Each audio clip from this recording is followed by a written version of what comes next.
Today, I'll show you how to withdraw from Exness to USDT on the TRC20 network. First, log into your Exness personal area. On the main screen, open the withdrawal section. Exness says the available withdrawal methods depend on your region, account verification status, and which payment methods are enabled in your account.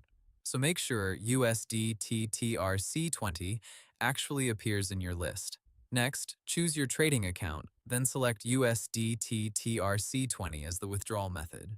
Enter the amount you want to withdraw, and carefully paste your TRC20 wallet address.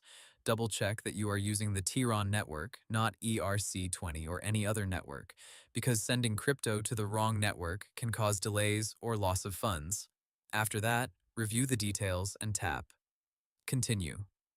Exness will ask you to confirm the request using your current security method, such as a verification code.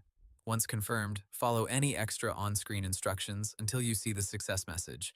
Exness notes that withdrawals are available 24/7, and processing times vary by payment method shown inside your personal area. A few important things before you submit. The payment account must belong to you and match the legal name on your Exness account. Also, Exness says the same currency used for deposit may be required for withdrawal, and some users may be asked to use the payment method from their initial deposit first. If the withdrawal fails, check your wallet address, make sure there is no other incomplete transaction, and open transaction history in Exness to raise a support request if needed. Hope the tutorial was helpful, subscribe to my channel, and see you in the next video.